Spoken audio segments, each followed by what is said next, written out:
E, Mariel, essa semana o Diese divulgou uma pesquisa, um boletim, na verdade, né, baseado em dados do IBGE no final de 2023, que fala sobre as mulheres, as questões de trabalho, de equidade de gênero. E eu gostaria que você comentasse sobre esse boletim. Gente. Bom dia a todas e todos que estão nos assistindo, feliz Dia Internacional da Mulher. E como você comentou, né, Silvia, a gente divulgou essa semana, está nas redes sociais e no site do Diese, alguns dados referentes à inserção das mulheres brasileiras, né, no mercado de trabalho.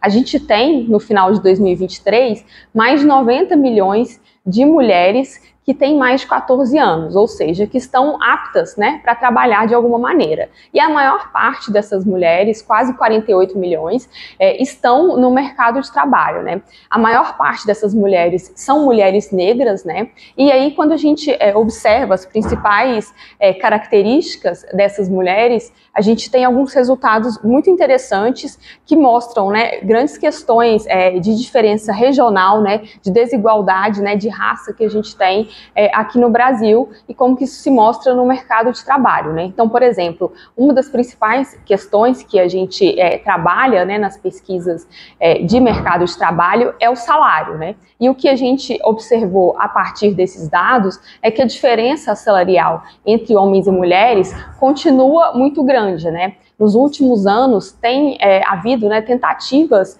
de lidar com essa questão, porém a gente ainda tem, né, que as mulheres brasileiras recebem salários muito menores do que os salários dos homens, né? Em alguns casos, se a gente considerar, por exemplo, as mulheres e os homens que têm ensino superior completo, ou seja, que fizeram faculdade, né, as mulheres têm um salário que é relativamente elevado para a média brasileira, né, nesse caso, um salário médio de mais de R$4.000, porém, os homens, né, nesse mesmo tipo de formação, eles têm um salário superior a R$7.000. E isso a gente está falando, né, de uma parte pequena dos trabalhadores brasileiros, que são esses que têm ensino superior completo. Se a gente considerar no geral, né, há uma diferença muito grande. As mulheres, e principalmente as mulheres negras, né, que são a maior parte das mulheres trabalhadoras, têm salário menor do que as mulheres que não são negras e também têm salário menor do que homens negros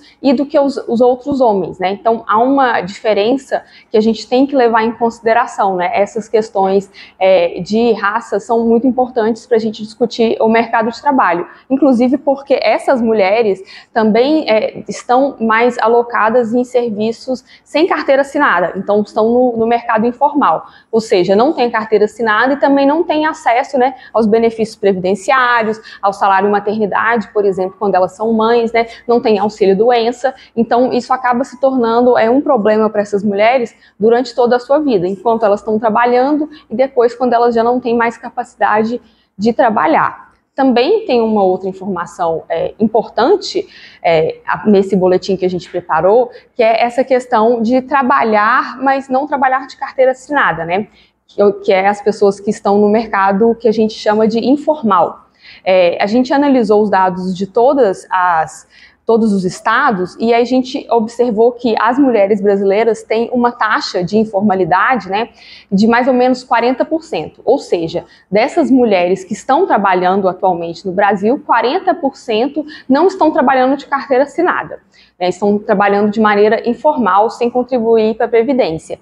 E aí, na hora que a gente observa o que acontece nos estados, que a gente vê grandes diferenças e essas questões regionais, né, como elas são importantes. Então, a gente tem, por exemplo, em Santa Catarina, que a taxa de informalidade das mulheres é inferior a 18%. Então, das mulheres catarinenses trabalhando, a gente tem um percentual pequeno, né, que estão trabalhando sem carteira assinada. Porém, no Pará, a gente já tem o maior índice de informalidade. A gente tem que 65% das mulheres paraenses trabalhando não trabalham de carteira assinada, ou seja, não tem nenhuma proteção social, né? Além disso, a gente tem outros dados bem importantes e interessantes para discutir o mercado de trabalho no boletim, né? Mas um último dado que eu queria trazer aqui, que é muito importante para a nossa discussão, né, das mulheres nos últimos anos, é a questão de como as mulheres trabalham mais, né, fora de casa e também trabalham muito dentro de casa, né?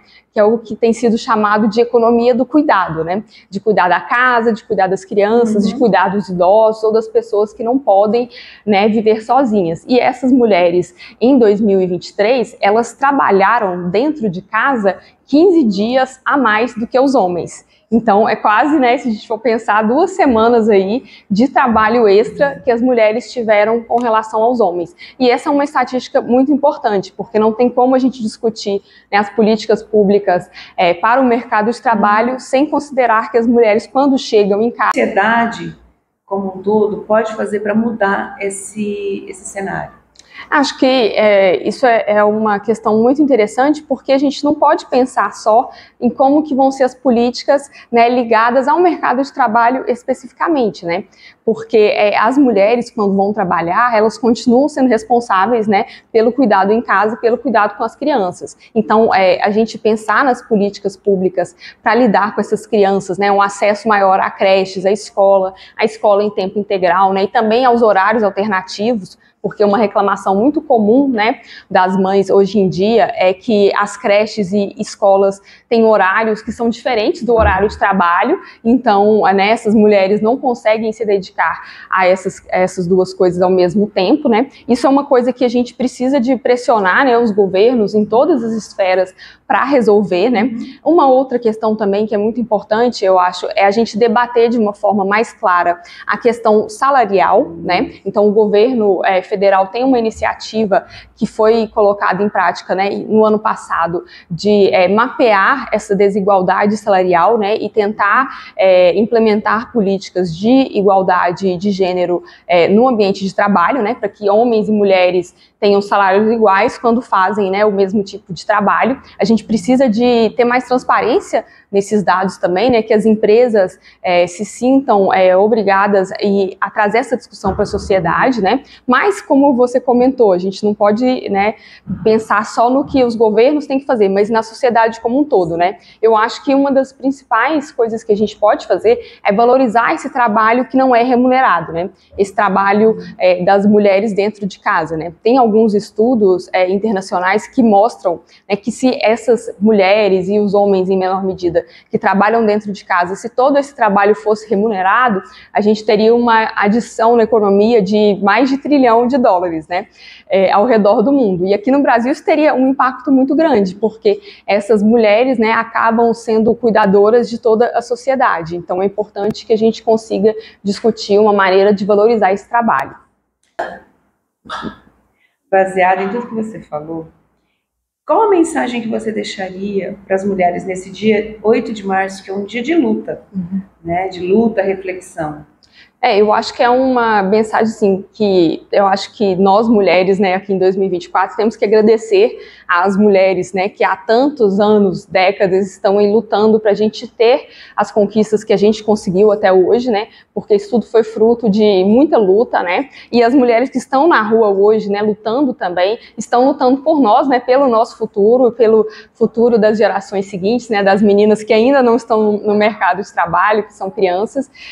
Eu queria que a gente tivesse mais força, né, que a gente tivesse uma colaboração maior também dos homens e do resto da sociedade nisso, né, e que a gente também tivesse mais solidariedade, né, entre nós mulheres, para a gente conseguir continuar nessa luta, que a gente sabe que é uma coisa que demanda muita energia, então que a gente continue tendo essa energia e usando, né, todo esse nosso arsenal para continuar discutindo e lutando por um mundo melhor para as mulheres.